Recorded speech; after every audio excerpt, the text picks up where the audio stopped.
Hello Hasbro fans, this is Sith Destroyers, back again with yet another Star Wars action figure review, and again taking a look at a figure from the Revenge of the Sith line. It's the Neimoidian Commander. So first up we'll take a look at the packaging, and of course you have an image of the Neimoidian Commander there, and the Revenge of the Sith background with the Vader helmet and flames and all. And basically really cool packaging, but like I said last review, really frustrating to try and open. Very hard not to rip it. And on the back of the packaging it reads, Neimoidian warriors are specifically trained members of the Neimoidian Gunnery Battalion.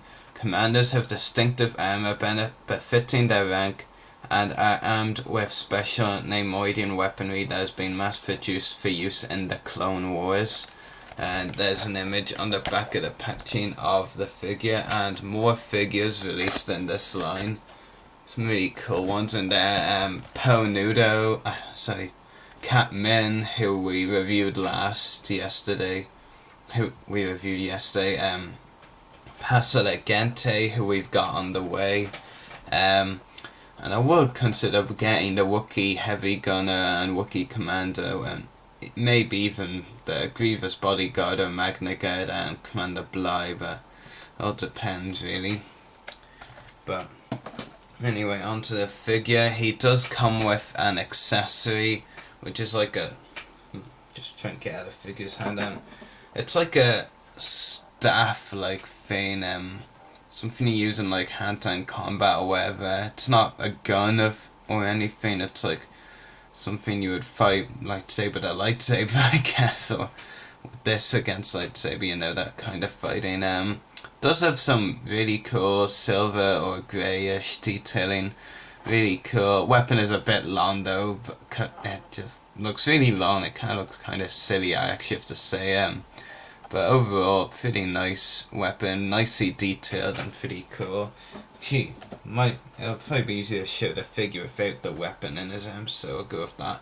The figure is very nicely detailed, and for a figure that was released 7 years ago, this is actually a very nice figure.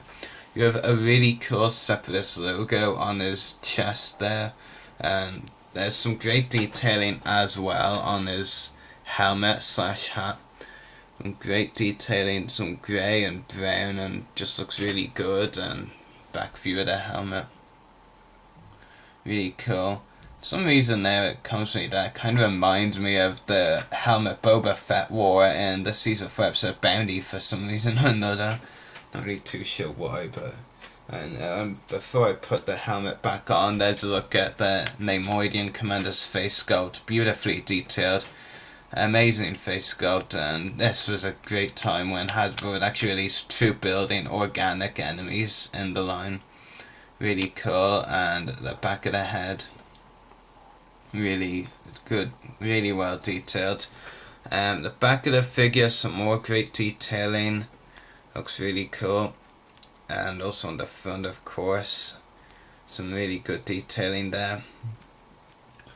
What kind of lets this figure down a bit, actually leave the helmet off, kind of easier to do that. What really lets this figure down is the articulation, really.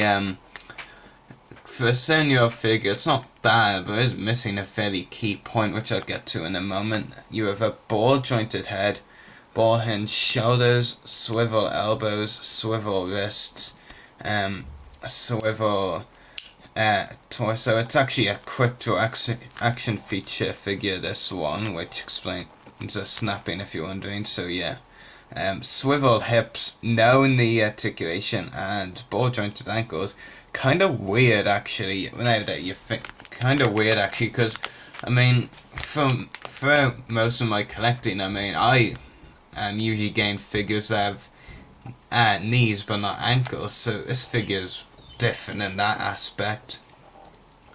And I have to say, I don't really find, after buying some figures, I don't really find ankles a necessary thing. I only really think ankles could be used as a bonus from some really special figures, but they're not really that necessary. I mean, figures for the most part stand up well enough with knees, so really I don't really think ankles are necessary. But I mean, see as this figure lacks knees, It's good that it has ankles, and really, this figure is actually quite good, as it kind of gets me used to what a figure is like without knees, because you know the upcoming Clone Wars figures don't have knees and all that. At least this figure's this. I have to say, I really don't like it.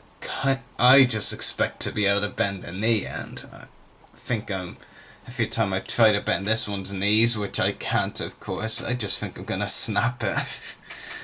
But yeah. But as far as detailing goes, that's where this figure really rules. Amazing detail, amazing face sculpt as well. And really the detail is what's great about this figure, as well as it's organic except for this troop build. I mean, we haven't really gotten those kinds of except for this for ages and ages, maybe in as far back as this figure is released. But it's a really cool figure. I'd probably give a rating of around 7 or 7.5 out of 10 for a 2005 figure. Really took me by surprise. Very great figure. Really like it. The knees are a bummer though, and the main floor fan. Don't really like the swivel elbows or the quick draw action feature. But I would say I would rather see the quick draw action feature than accessories that they're doing now, like the propulsion pack, lightsaber launch, and all that. Accessories like that, not good. I'd rather have the quick draw action feature than those accessories. Anyway, I hope you've enjoyed this review. Tomorrow we've got a rather unique figure, the Mustafa Penning Droid and Lava Platform. That's tomorrow. So anyway, may the Force be with you and happy hunting.